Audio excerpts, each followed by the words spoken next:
we have a special guest. It's Travis L. Williams from HBCU All Stars LLC. And we are like a month and a half away from what is now the annual HBCU All-Star Game in Indy this year, right? In Indy, 45 days as we speak. And so we get ready to host this 5th year anniversary HBCU All-Star Game during college basketball. Biggest weekend in the great city of Indianapolis. So we're truly excited to continue to show the world that HBCU matters on a national and global stage. What has it been like 5 years to have this game? When you start to measure the impact and the mark that it's left, how it's benefited HBCU athletes, what would you say 5 years in now? I remember like yesterday, God placed amazing vision in my spirit in October 2019 after 17 successful years of coaching to change the direction of our historic Black college and university. And so we're placed in this space, especially during college basketball biggest weekend, especially on and off the basketball court. And so we're kind of seeing the fruits of the labor. And as you know the stats, Tyler, you've been around, 450 NBA players, 30 NBA teams, 156 WNBA players, 13 WNBA teams, 0 representation on our women's HBCU and the WNBA. We finally have our first ever HBCU All-Star Game alum, Javante Cook, that played at Winston-Salem State. Yeah. He's on a 2-way contract with the Portland Trail Blazers. So we finally have our first ever HBCU All-Star alum on an active NBA roster. So just want to say thank you, God, for the vision that was placed in October 2019. And look, it takes time, but that's a start, right? Yeah, just a start. That's a start, and we're excited to continue to push that. We currently have on our 2026 watch list over 100 of the nation's top watch list players currently playing. We have amazing national scouting staff that's been watching these young men throughout the year, and we're truly excited by that. To be able to take the nation's top 24 players to the great city of Indianapolis. Well, look, I don't want to put you on the spot, but there is a lot of scoring this year. I look over in the SWAC, man, they are tearing it up.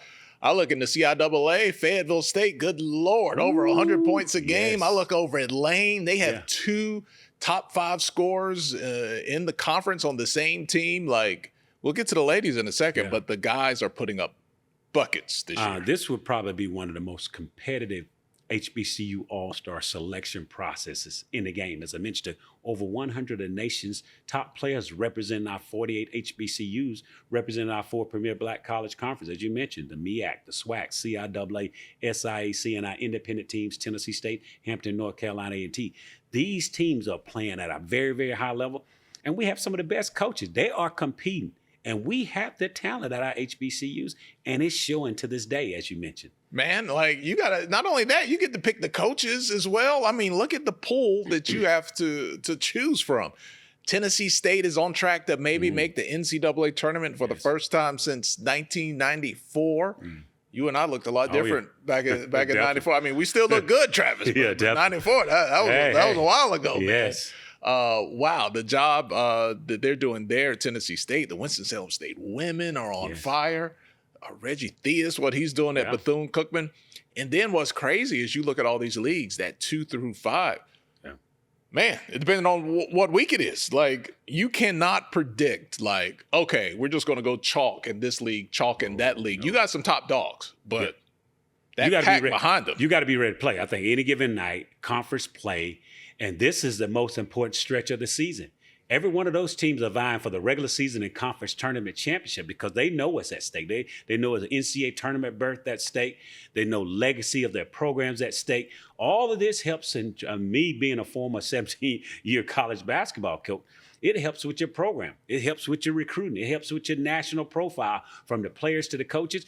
And we got a younger generation that's looking at our HBCUs. Hey, I can go there. I can perform at a high level, and I can get these opportunities. That's why HBCU All-Stars was formed in 2019, a Black-owned sports marketing events and media company to showcase our top talent to the world.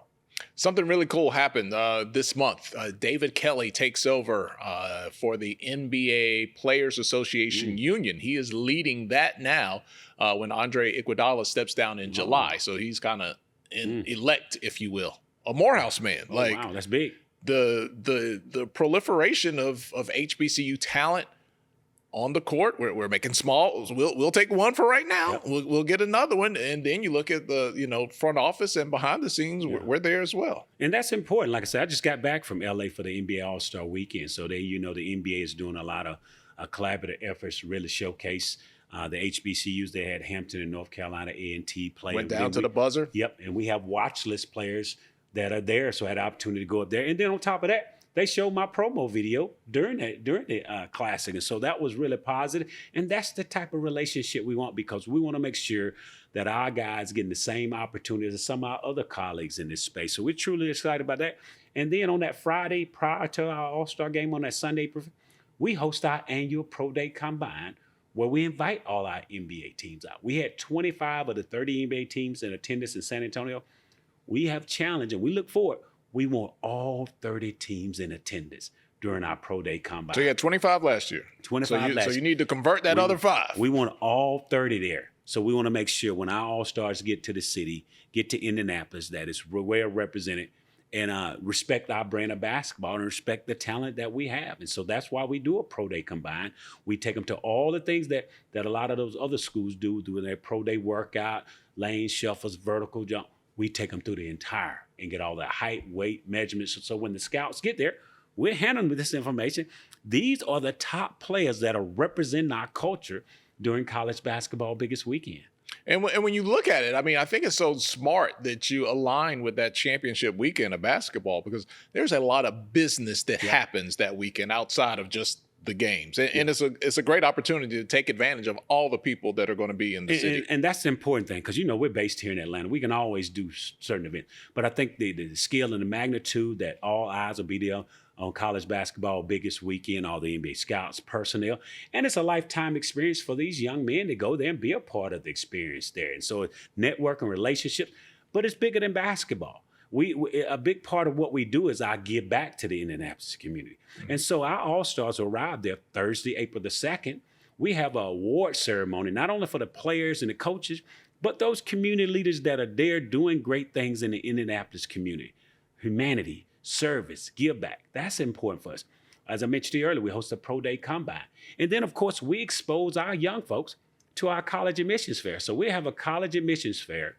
And we normally average between 30 to 50 of our HBCUs. We invite all 100, but we normally average between 30 to 50 representatives to come there and expose that. So these are some historic numbers. Our ultimate goal with this year's game, we'll tap over 10,000 students that we've been able to expose to HBCUs. Our internship program, we've been tapped over 1,000 interns as a part of our program.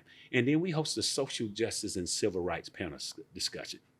So I just want to take a moment to publicly acknowledge the late Reverend Jesse Jackson. He has been in the trenches with us from day one, because we understand the magnitude of his presence, his fight for social justice, education, sports, and things of that nature there. So has been a part of what we've been doing from day one. That's why our social justice and civil rights panel discussion and luncheon is very important, because we want these All-Stars to understand that you have a platform, you can be vocal, you have reach, and you have respect. And so we do a social justice and panel discussion that's spearheaded by Miley Davis. We've had Miley and Jana Davis, and also Ben Crump. So these are some of the leaders that really come back and give back and pour into our young men and having that space. Yeah, Ben Crump, a big part of that FAMU community. Yep. And of course, the Reverend Jesse Jackson, we just lost him this week. Of course, a proud graduate of North Carolina A&T and a former student athlete, played football while he was there as well. Travis, how can people, because look, you're busy, man. You got a big phone call coming up. We can't give all the details, but Travis is still working in the last minutes here. Tell us about the push run. You got to pick a roster. You got to pick some coaches. You're down to crunch time in the season. Crunch time in the selection process. What's this next couple of weeks like for you? So in the next few weeks, on Monday, March the 16th, we will announce the nation's top 24 HBCU All-Stars that'll be representing the culture. And so we don't take this moment for granted. So we're looking forward and excited to announce these young men that have had outstanding 25-2026 season, as well as some of our most brilliant coaches. And so excited about that. And so you can go to HBCU All-Star Game.com for information. We need butts in the seats. and an opportunity. We'll announce our new broadcast partner in the next few weeks. And so we want, if you can't make the game, make sure you're locked in and watching it live. And if you want to support some of our initiatives and our efforts, we have an HBCU All-Star Scholarship Foundation that's set up to help prospective high school students that are interested in attending HBCUs, but also current HBCU students in need of financial assistance. And so we're also looking for volunteers. We're looking for interns. We're also looking for sponsorships. You know, there are young folks that we want to be exposed to our HBCUs that might not can afford the very inexpensive $25 prices. So we have group rates, we have reserved tickets, we have courtside. But the most important thing is that we need your support. So this is a call to action. As you all can see, there's a number of things that are going on across the country. We matter. HBCUs matter. Black excellence matter. Black history matter. And our Black cultural experiences matter. And so we need your support. This is a call to action for you today to really support us. You can follow us on all social media platforms. HBCU All-Star Game, HBCU All Stars LLC, and you can follow me at CEO HBCU All Stars. Celebrating the best in Black college basketball. This is an important moment to show the world that HBCUs matter. This man might take my job. He doesn't need a teleprompter. He's just rolling. Travis, thank you for stopping by. You literally have to go take a call right now. I promise to get you out of here. Best of luck with the game. We'll be following you, always supporting you, HBCU. Appreciate you, All-Star but I have game. something special for you. Before you go, he's giving gifts. Don't forget, you are officially a part of the HBCU All-Stars family. This is important. So representing the culture, we want to thank you for the great work you're doing and being able to tell the stories and the testimony and the journey. So welcome to the HBCU All-Stars family. I can get my belly in this too, man. We're really excited. So thank you. I appreciate you and the great work, and thank you for having us. All right. He's Travis. I'm Tolly. We'll see you guys next time. Thank you.